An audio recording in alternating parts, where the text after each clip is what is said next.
Salut Internet, vous avez l'air de bien aimer le terrifiant, le creepy, le gore ou encore l'horreur. Alors aujourd'hui j'ai le plaisir de vous dire que nous allons parler d'histoires et de faits historiques bien flippants qui vont vous faire pipi dans votre pantalon ou vomir dans la poubelle la plus proche ou l'inverse. Mais avant de se plonger là-dedans, grosse annonce, j'ai enfin pu mettre la main sur un stock de mes jeux de société, ce qui veut dire que la boutique revient. Si vous me suivez sur les réseaux, vous le saviez déjà, donc déjà je vous conseille de venir me suivre sur les réseaux. En tout cas, sachez qu'elle a eu un petit lifting, elle est magnifique. Vous y trouverez mes livres dédicacés, avec dédicace à votre prénom, et surtout le jeu de société 77. Vous allez voir, on s'est bien amusé à vous faire des super capsules vidéo, de magnifiques photos et tout. Franchement, allez voir, c'est pas mal. En plus, on livre presque partout, et si vous voyez pas votre pays dans les destinations possibles, pas de problème, vous envoyez un petit mail à l'équipe, on l'ajoutera sans aucun souci. Bref, je vous propose d'avoir un petit peu peur et de flipper là tous ensemble, ça vous dit? C'est parti.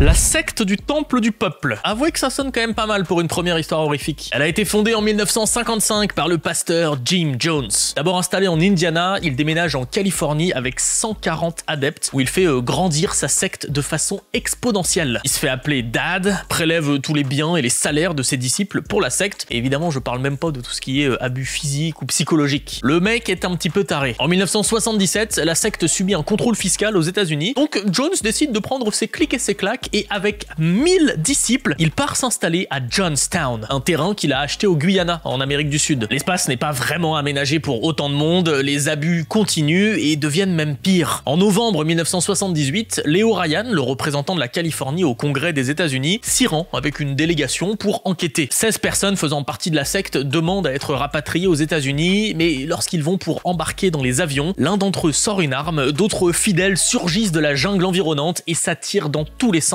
Leo Ryan et 5 autres personnes décèdent. Jim Jones met alors en route son plan de suicide révolutionnaire. Les infirmières du village préparent un mix de cyanure, de médicaments et de limonade. Les parents sont obligés de forcer leur enfant à le boire avant d'ingurgiter eux-mêmes le poison. En tout, 909 personnes sont mortes, dont plus de 300 enfants. Jim Jones, lui, a reçu une balle dans la tête et on sait pas trop si c'est un suicide ou si quelqu'un l'a tué. Quoi qu'il en soit, ce massacre est une des plus grandes pertes américaines de civils avant le 11 septembre 2001.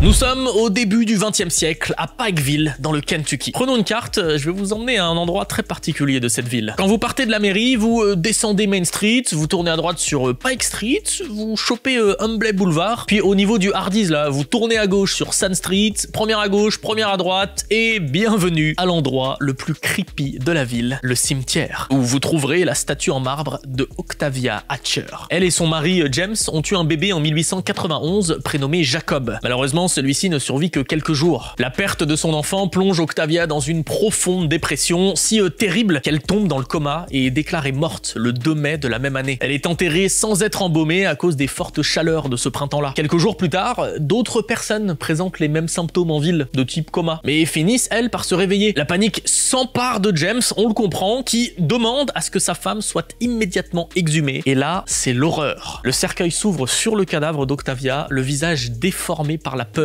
et les ongles et les doigts ensanglantés, le couvercle du cercueil gratté depuis l'intérieur. Octavia a été enterrée vivante. Après sa deuxième inhumation, James a fait sculpter cette statue en marbre, la main droite d'Octavia portant leur nourrisson. Malheureusement, comme vous pouvez le voir, le bras fut cassé et la statue du bébé tomba au sol. James fut enterré 48 ans plus tard auprès d'eux et aujourd'hui encore, les voisins du cimetière entendraient de temps à autre une femme pleurer.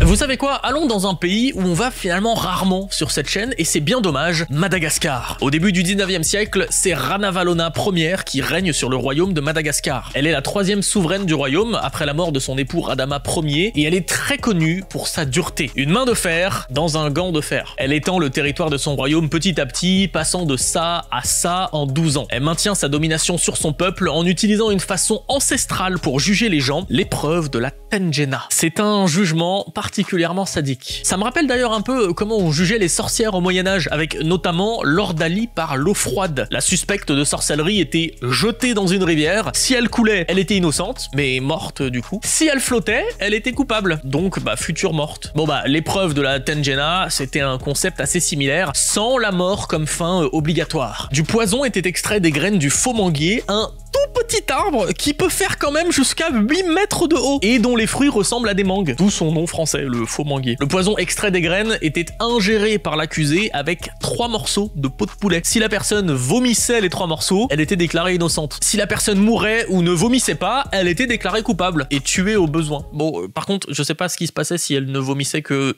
1 ou 2 morceaux de peau de poulet. Ranavalona Ier a régné entre 1828 et 1861 et pendant cette période, entre 200 000 et 400 000 malgaches sont morts par l'épreuve de la Tenjena. Ça fait 6 à 12 000 par an, 16 à 32 par jour. Bon, heureusement, quand son fils Radama II est arrivé au pouvoir, il a rendu l'épreuve de la Tenjena illégale.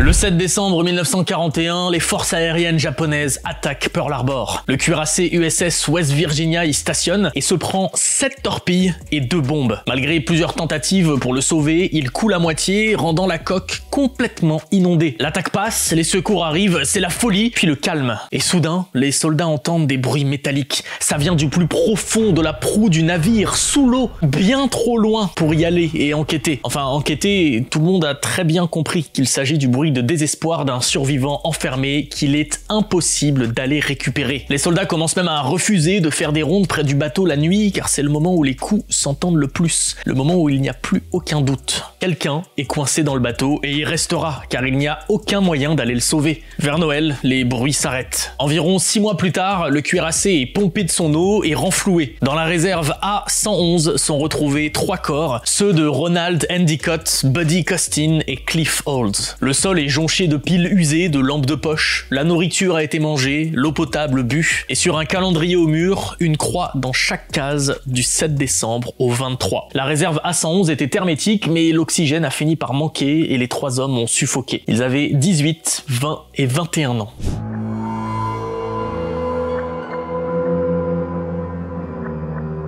Dois-je vraiment vous présenter Maximilien de Robespierre, cette figure immanquable de la Révolution française? Très controversée, on va pas parler de sa vie, mais plutôt de sa mort. On est à la fin de la Grande Terreur, qui se termine avec Maximilien. Le 27 juillet 1794, alors qu'il essaie de faire un discours devant le gouvernement révolutionnaire, appelé Convention nationale, il est arrêté avec son frère, Augustin Robespierre, mais aussi Louis-Antoine de Saint-Just, Georges Couthon ou Philippe-François-Joseph Lebas. Tout ce petit monde est conduit en prison, mais la Commune de Paris les libère en route et les emmène à l'hôtel de ville pour les protéger. Pendant ce temps, la Convention nationale vote leur mise hors la loi, ce qui signifie qu'ils sont condamnés à mort sans être jugés. Un député commande alors les troupes de la Convention et envahit l'hôtel de ville. C'est le chaos total et Maximilien se prend une balle dans la mâchoire. Tentative de suicide ou un gendarme qui lui a tiré dessus, on sait pas trop, les 2 hypothèses sont valables. En tout cas, l'exécution de Maximilien a été votée et il se retrouve sur l'échafaud dès le lendemain, le 28 juillet 1794. Et c'est là que l'horreur démarre. Sa mâchoire, qui s'est pris une balle, je vous le rappelle, est retenu en place par un linge qui lui est enlevé avant qu'il soit placé sur la guillotine. On se l'imagine bien, il hurle de douleur, et il y a même une légende qui dit que la mâchoire est tombée, même si, bon, c'est pas très probable anatomiquement parlant, mais pour le coup, ça aurait été gore à souhait. Son cou est placé dans la lunette et le couperet tombe. Sa tête est montrée à la foule avant de rejoindre 21 autres décapités dans une fosse commune.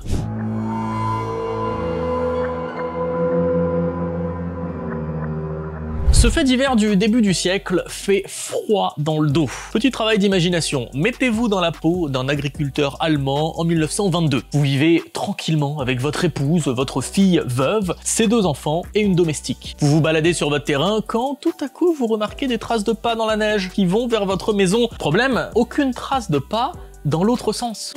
Étrange. Et puis il y a les bruits chelous aussi qu'on entend dans le grenier depuis quelques jours. Un journal que vous ne lisez pas qui est apparu sur la table de la cuisine, des clés qui disparaissent. Vous en parlez vite fait à vos voisins, ça les alarme pas plus que ça. Et vous par contre, vous auriez mieux fait de vous alarmer. Andreas Gruber, sa femme Tsatsilia, leur fille Victoria, leurs petits-enfants Tsatsilia et Joseph, et la domestique Maria ont tous les 6 été assassinés le 31 mars 1922. Le meurtrier a attiré un à un les différents membres de la famille dans la grange pour les tuer, coucher avant de se rendre dans la maison pour prendre la vie du petit Yosef et de Maria qui dormaient. Ils ont tous été massacrés à coups de houx, un outil qui ressemble à une espèce de pioche. Le 31 mars 2022 sera le centenaire de ce terrible meurtre et j'aimerais vous dire qu'on connaît le coupable, mais non, c'est l'un des meurtres non élucidés les plus connus d'Allemagne. Petit détail flippant en plus, l'ancienne femme de ménage démissionne de la maison en août 1921 car elle était persuadée que la maison était hantée à cause des bruits dans le grenier, 6 mois avant les meurtres. Il y avait déjà du mouvement là-haut. Moi je suis content de pas avoir de grenier.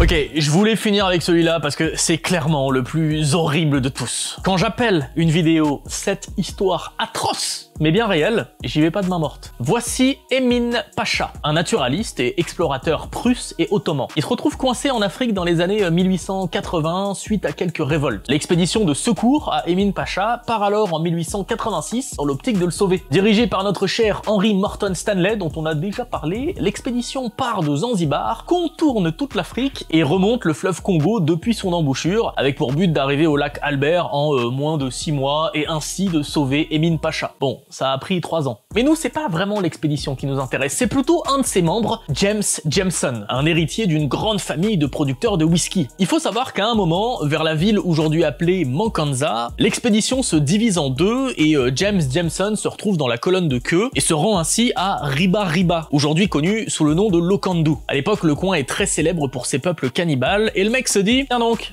c'est bien un truc que j'ai jamais vu ça du cannibalisme. Il demande alors au marchand d'esclaves avec qui il voyage s'il est possible d'observer une telle chose. Curiosité assez morbide finalement. Typotype, c'est le nom du marchand, achète alors une fillette de 10 ans auprès de chefs locaux contre 6 mouchoirs et annonce aux villageois que c'est un cadeau d'un homme blanc qui souhaite la voir manger. Et elle est mangée, sous les yeux de James, qui a payé 6 mouchoirs pour voir cette atrocité et encore, je t'épargne tous les détails. James n'a jamais été jugé pour ce crime. Son histoire a été enterrée par sa famille et le gouvernement belge qui finance l'expédition. Mais les preuves restent grâce à son journal intime et au témoignage du traducteur qui l'accompagnait partout à ce moment-là. Et il a eu au moins la décence de décrire cette expérience comme la plus horriblement écœurante que je puisse jamais voir dans ma vie. Bon, après ça l'a pas empêché d'en faire plein de dessins que je ne montrerai clairement pas ici. Sinon ça va vous, hein? Moi je suis légèrement barbouillé, je vous avoue. Si c'est pareil pour vous, une seule solution, une petite partie de mon jeu de société peut-être. Et si vous l'avez pas chez vous, hyper bonne nouvelle, il est disponible sur mon site avec mes livres et vous recevrez même une petite dédicace